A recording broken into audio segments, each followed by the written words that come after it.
Good morning, everybody. This is Darren Redmond for Redmonds Wrap Up, brought to you by FHT Sports. Our goal here is every day to give you a wrap up of what happened in the Central Valley, Fresno, around Fresno, in the sports world. That's where our focus is with this wrap up. On occasion, we will talk about Major League Baseball as well. Let's start yesterday over at Margie Field on the campus of Fresno State, where the Fresno State Bulldog softball team came back in aggression against the San Diego State Aztecs after losing a mercy rule shortened game on Friday evening, stopping a 10-game win streak with Samantha Mejia on the mound. Fresno State Bulldogs, they just shut down the Aztecs from San Diego State with a big 5-1 victory. At the start of the game, the San Diego Aztecs tried to be very aggressive on the base paths.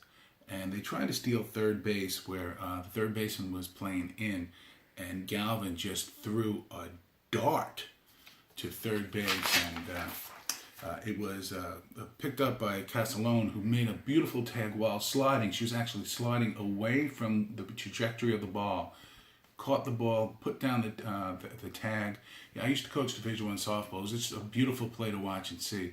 And then Samantha Mejia, in the last inning of the game, took a line drive to the face. And it looked pretty scary for a minute or two, but she wanted to stay in the game. And she just did a great job there and got the complete game victory. The scorecard went like this. Bulldogs had 5 runs on 4 hits and 1 error. The Aztecs actually had more hits than the Bulldogs, but it's when those hits take place. They had 7 hits on the day, but only scored 1 run, no errors. Also, one of the stars of the game for the Lady Bulldogs was Rachel McGough, who came in, and the first time up, she had a bases clearing triple, and then had a double next time up with an RBI. So today at 12 o'clock, kids can run the bases after the game if you want to go to see the rubber game match between Fresno State and San Diego Aztecs. Fresno State is on pace for yet another 30-win-plus season. They're doing amazing. They sit with some comfort on the top of the Mountain West Conference. So go out and see those Fresno State Bulldogs play. The softball team is really, really good. The pitching is phenomenal, timely hitting, and some nice defense as well. We then want to move on to what happened last night with the Fresno State baseball team. Feeling a little bit stung after that awful call at first base by the umpire, where it was clear the bag was not missed. But you got to move on. You got to kind of walk away from those things. Let the managers or the coaches handle those arguments. But we've had some suspensions, and you know about those by now. So how does Fresno State come back? Well, they come back with a nice 7-4 victory. The pitching star this year, in my opinion, was on the mound for the Fresno State baseball team, Edgar Gonzalez. He goes 5 neat innings, and for the victory, he had, I believe, 5 strikeouts during the game, and we held off a late rally there for Fresno to beat San Diego Aztecs. Again, they're playing in San Diego, softball's playing in Fresno, by a score of 7-4.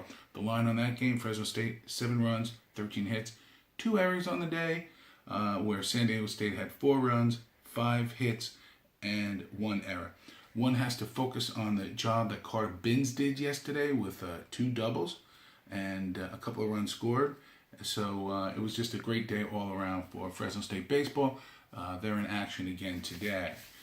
We move over to the Grizzlies. Last night, the Grizzlies, they're just on a tear. Fresno Grizzlies, I talked about it yesterday. I mean, the farm team is just made of gold, whether they're working with San Francisco Giants or with the Houston Astros, because they won World Series as the top farm team in the major leagues for the San Francisco Giants, and they're doing it now with the Astros. Last night, Mike Horshold, 7 Ks in 6 innings. He's 4th all-time now on the all-time win streak for the Grizzlies. 7-2 victory, and the Grizzlies have won 10 out of 11, 14 out of 15. Tony Kemp, how long is this guy going to stay in the minors? This guy, another 3 RBI game, and their 13-4 record. is tied best all time for a Fresno Grizzly team. They are in Reno again today, so we'll keep you abreast of that. I want to talk real quickly about the San Jose Barracuda. And if you look down here, you'll see a video of our interview with Roy Summer after the Game 1 playoff, where he seemed pretty confident. Just couldn't put the puck into the net, but they did some great things. But Rudolph Balsiers had a great game last night with 4 points as they came back in a big way and beat the Tucson Roadrunners 6-3, tying the series at 1 apiece as it moves to Tucson. We had goals by Balsiers, Chartier, Welder, Halinka, and they just put a lot of pressure on the net the whole time.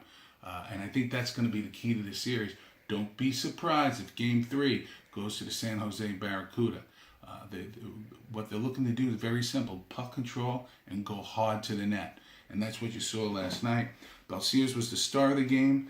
Chartier was the second star, and Halinka was the third star. So stay in tune with Fresno FHT Sports to get all your San Jose Barracuda updates and action if you can't go to the game. And please remember to subscribe. You just press the button down there. Please share our content, and we want to thank you, and we'll have another update for you later on. Thank you.